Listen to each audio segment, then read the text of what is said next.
Hi, hello, welcome back. Today I'm going to talk about books that I would sell my literal soul for to read again for the first time. I've actually made a TikTok about this before where I kind of just show all the books, but then I didn't really go into depth as to why or just talk about how much I love them. Also, I saw another YouTube on here make a video about this question and I felt inspired to do the same, obviously with books that I would want to sell my soul for to read again for the first time. And the way that I am going to set up this video, I'm going to separate all the books by genre and I'm going to go through fantasy, which, fair warning, when I say fantasy, I mean they're fantasy books, but they also have a romance plot to them. And then I'm going to talk about romance, and then I'm going to talk about a few classics at the end, just so I sound smart. But the first book should come as a surprise to nobody if you follow me on TikTok or if you follow me on Instagram. Literally, these books, this author shows up in all my content fairly often. The first book I would sell my soul for to read again for the first time, Caraval by Stephanie Garber. There's just something so comforting about this book and just the series overall. I know that the characters in this book tend to get a bad rep from other people just because they think the characters are too mature or too gullible, but honestly, I'm willing to give them the characters the benefit of the doubt because it's a YA novel. And I feel like the characters were supposed to be that way because they're literal teenagers and also they grew up fairly isolated. But rant aside, I love Stephanie Garber's writing in this book and in this series. It's just so descriptive of the world, and the world is just so magical and whimsical. And I love that it centers around a game. I was immediately sucked into the story. I wasn't really surprised by any of the plot points or plot twists that happened throughout this book, but I feel like that didn't hinder my reading experience of this book. I feel like personally, I don't need to be surprised or shocked by every single plot point or plot twist for me to like it. I feel like there's a ton of books, this one included, where I guessed what was going to happen, but I still had a really enjoyable reading experience. The next book that I would love to read again for the first time also should be a surprise to nobody if you follow me on any of my other social channels, but The Ballad of Never After by Stephanie Garber, of course. Surprise, surprise. The Ballad of Never After is part of the Once Upon a Broken Heart series, which is a spin-off series of the Caraval series, and The Ballad of Never After is the best book in the Once Upon a Broken Heart series, in my humble and expert opinion. I just love the continuation of the story, of the plot, the storyline, the characters, the tension between the characters, and the ending. The ending destroyed me. I read this book when the third book, A Curse for True Love, wasn't out yet, so I had to wait several months to find out the conclusion of this story, and let me tell you, it was a very painful time. Also, this book just put me in a huge reading slump, obviously not because I thought it was bad, but because I thought it was so good, and I just didn't want to leave this world. I didn't want to leave this universe, and any other book that I read after it just didn't amount to this book and the feelings I had while reading it. This is the best book by Stephanie Garber, the best series by Stephanie Garber. I just love it so much. I honestly have to fight myself to not reread this series all the time. The next fantasy book is The Invisible Life of Addie LaRue by V. Schwab. This book, just wow. V. Schwab's writing is just so beautiful in this book. The characters, the plot, the feelings of loneliness and longing and belonging. I just love it so much. And I just love the storytelling throughout this book. And I just don't understand any criticism on this book that, oh, it's too slow or it's too boring. I basically read this book in one sitting because I was just so sucked into the story and I couldn't put it down. Also, I just love the nuanced relationships in this book. I don't want to go into too many details because I don't want to spoil anything, but it just made me feel so many different things, so many different emotions.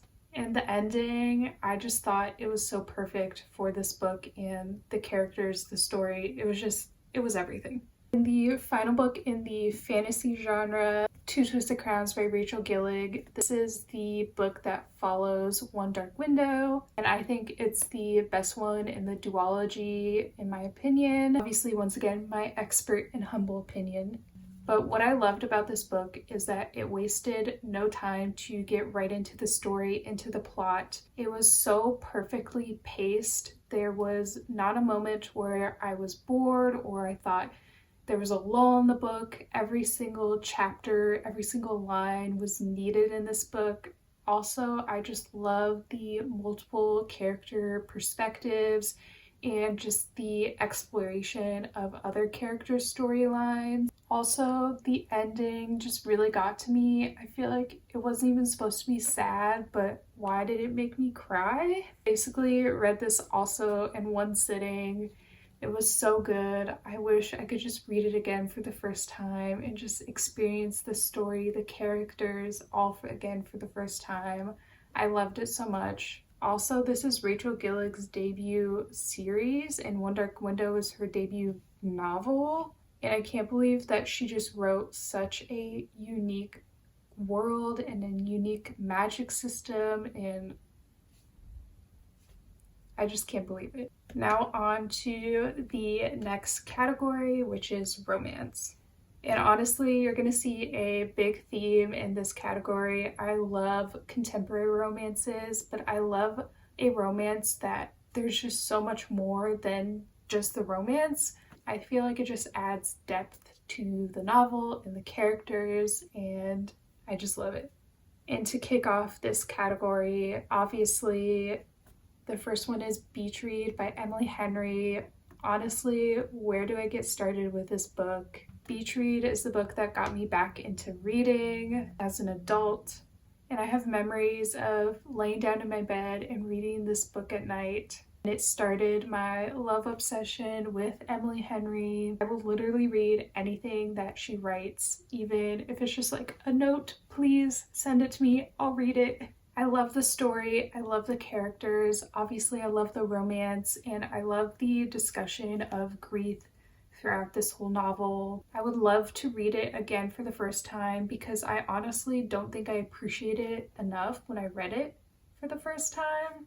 It's also one of the books that I have reread the most.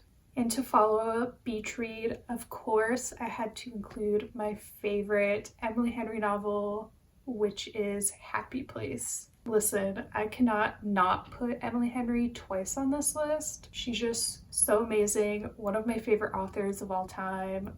Once again, I will read anything that she puts out. I read Happy Place during a time where I felt really personally connected to the main character Harriet and just the story that developed. I love the discussions of life after college, friendships after college, relationships after college, career and like career anxiety and just not knowing where you're going in your life. It was honestly like Emily Henry took a peek inside my brain and just wrote down all my thoughts and feelings and articulated them in a way that made sense. Obviously, I loved it.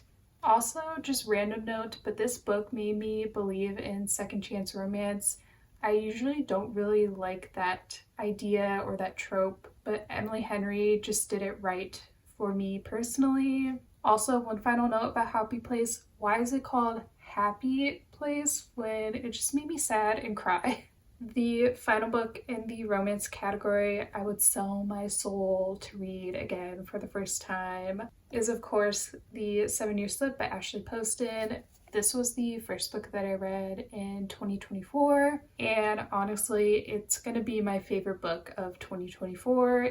And I already know that, and it's April. I think about this book all the time. I think about the characters, I think about the story, I think about just the apartment and the magical realism elements and the aunt and just everything. This is the first book I read by Ashley Poston, It will definitely not be the last book that I read by this author. It honestly combined all my favorite elements of romance and magical realism and just romance that is more than just the romance. Like Beach Read, this novel also has a lot of discussion around grief and losing a loved one, and I thought it was just written so well. This book made me feel all the things. It made me cry once. Just truly a story that is just so heartwarming and hopeful and inspiring, but also gut-wrenching and sad all at the same time.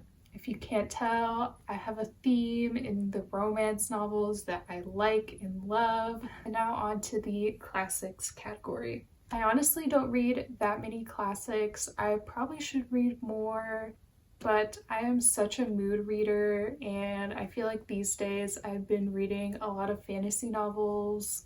But of course, there's a few classics that I would love to read again for the first time.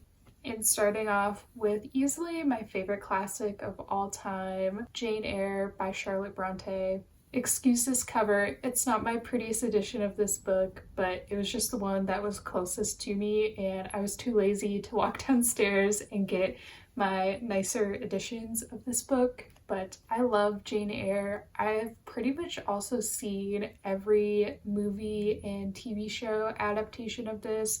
I love the whole franchise. My favorite adaptation is obviously the BBC show of it. If you know, you know.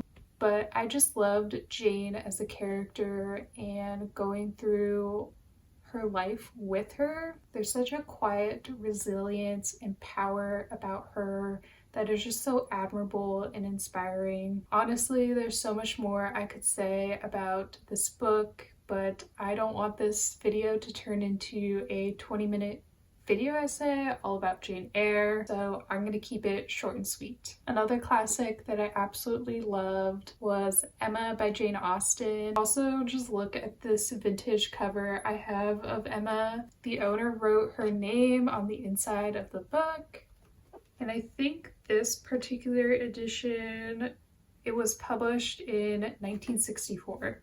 And it's funny because the price tag is still on the book, so somebody bought this for 75 cents, which I would love to buy a book for 75 cents now. Anyways, onto the book itself. This might be a hot take, but Emma is my favorite Jane Austen novel, even more than Pride and Prejudice, and I love Pride and Prejudice. I also rated that one 5 stars, but I just love Emma as a character and just the whole storyline. There were so many moments in this book that were so funny to me. It actually made me laugh out loud. Also, the best film adaptation of Emma is the one that came out in 2020, I believe, with Anya Taylor-Joy. That movie is the best adaptation ever, and I won't accept any other answers other than that one.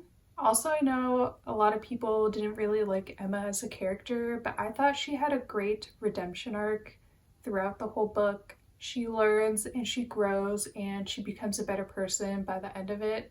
Love, love, love Emma by Jane Austen. And I'm going to include one honorable mention, and I'll get into why it's an honorable mention. But of course, it's Twilight by Stephenie Meyer. Now, is this book a literary masterpiece? No, probably not, but I read this growing up as a literal child, and I've been just obsessed with the book and the series and the movie series in particular for so many years. It's honestly such an iconic novel and series and franchise. I will never be over it. I cannot get enough of it. This is my guilty pleasure. But anyways, that wraps up the books that I would sell my soul for to read again for the first time. I try to keep it short and sweet and not talk too much about every single one because I could talk about them all for so long. But anyways, thank you for watching, and if you made it this far, I would love to know your answer to this question and possibly get new book recs from you all.